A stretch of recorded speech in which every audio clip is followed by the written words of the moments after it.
சேமியா போண்டா அம்மையாக இருக்கும். இது வேறு லெவல். இது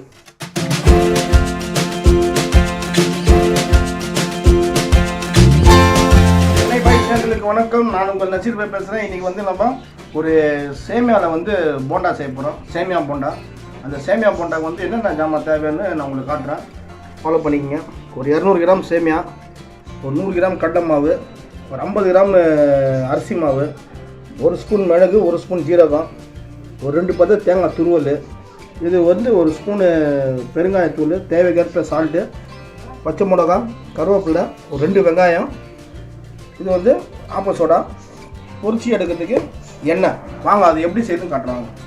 பற்ற வச்சாச்சுங்க. இப்போ முதல்ல வந்து கடாய் ஏற்றிடுவோம். சேமியா போண்டா சேமியாவுக்கு கடாய் ஏற்றிட்டு கொஞ்சம் எண்ணெய் ஊற்றிடுவோம். எண்ணெய் வந்து சேமியா வறுத்து எடுக்கிறதுக்கு நல்லா பக்கம் பெட்டிங்க. இதில் வந்து சேமியாவை போட்டுருங்க. சேமியா போட்டு சேமியா வந்து நல்லா ஸ்டீம் கம்மி பண்ணிக்கிங்க. கம்மி பண்ணிக்கிட்டு சேமியா நல்லா பொரிச்சு எடுங்க. வந்து சேமியா பொன்னிறமாச்சு. இப்போ சேமியா வந்து கொஞ்சம் தண்ணி ஊற்றி வேக விட்டுருவோம்.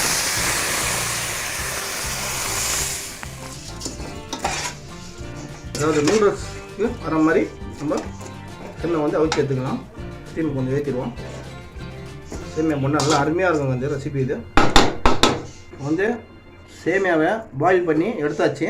இப்போ நம்ம வந்து இந்த போண்டா மாவு கலக்கிறது எப்படின்னு காட்டுருவாங்க. எண்ணெய் ஊற்றியாச்சு. 1 ஸ்பூனு கடுகு போட்டுருவோம். இப்போ வந்து கடுகு போட்டு பொரிச்சு வந்துருக்குங்க. இப்போ வந்து மிளகு ஜீரகம் போட்டுருவோம்.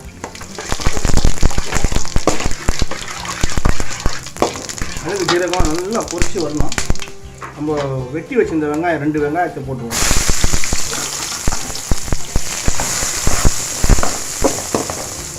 பச்சை மிளகா, கருவேப்பிலை போட்டுருவோங்க. கொஞ்சம் வதங்கி வரட்டும். இதில் வந்து 1 ஸ்பூனு பெருங்காயத்தூள் போட்டுருவோங்க. 1 ஸ்பூன் பெருங்காயத்தூள் போட்டு நம்ம வந்து இப்போது பாயில் பண்ணி வடித்து வச்சுருந்த சேமியாவை போட்டுருவோம். போட்டு நல்லா பெட்டிடுவோம். இப்போ வந்து எல்லாம் போட்டு பெட்டியாச்சு. அடுப்பை கொஞ்சம் ஆஃப் பண்ணிவிடுவோம். ஏன்னா இது வந்து ஆறணும். ஆறின பிறகு தான் நம்ம வந்து போண்டாக்குள்ள மாவு வந்து நம்ம கலக்கணும். சேமியா வந்து ஆற விடுவோம். எல்லாம் வந்து நல்லா ஆறி போயிருக்கு. இப்போ வந்து நம்ம இதில் வந்து சேமியா போண்டா வந்து இந்த கடலை மாவு ஒரு 100 கிராம் சேர்த்துருவோங்க. கடலை மாவு 100 கிராம், அரிசி மாவு ஒரு 50 கிராம், இந்த துருவின தேங்காய் ஒரு 2 பத்து அது போட்டுருவோம். இது 2 ஸ்பூன் உப்பு, சால்ட்டு போட்டுருவோங்க. ஆப்ப சோடா தேவைக்கான ஒரு சின்ன ஸ்பூன். இது வந்து நல்லா ஒரு சேர்மானம் சேர்த்துருவோம். வந்து சேமியா போண்டா அருமையாக இருக்குங்க. இது மாதிரி வந்து செஞ்சு பசங்களுக்கு கொடுங்க. தண்ணி ஊற்றி கலக்கலாம். நீங்களும் இதே மாதிரி உங்கள் வீட்டில் ட்ரை பண்ணுங்கள். இது வந்து இது வந்து சின்ன சின்னதாக போண்டா சைஸுக்கு நம்ம பிடிச்சி வச்சுக்கலாங்க. அதை பிடிச்சி வச்சு பொரிச்சு எடுக்கலாம். எலுமிச்சை சைஸு பிடிக்கணுங்க. நல்லாயிருக்கும், அருமையாக இருக்கும்.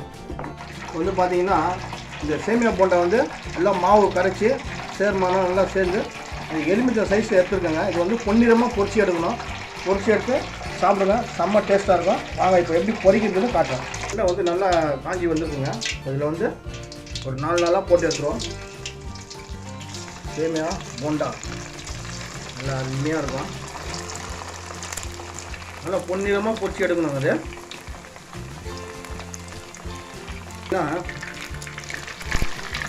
பாருங்கள், பொன்னிறமாக வந்திருக்கு. நல்லா அழகாக இருக்குது பாருங்கள். இந்த சேமியா போண்டா இந்த பொன்னிறத்தில் எடுத்துடணுங்க. எடுத்துட்டிங்கன்னா நல்லா அருமையாக இருக்கும்.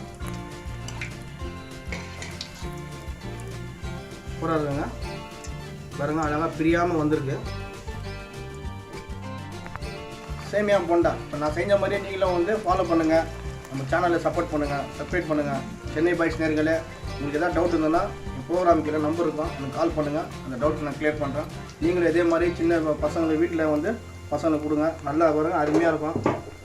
சூப்பரான டேஸ்ட் இது சேமியா போண்டாங்க. அது எல்லாம் அருமையாக இருக்கும், செம்மையாக இருக்கும். இது வேறு லெவல். இது சூப்பராக இருக்குது. நீங்களும் உங்கள் வீட்டில் ட்ரை பண்ணுங்கள். நம்ம சேனலை சப்போர்ட் பண்ணுங்கள்.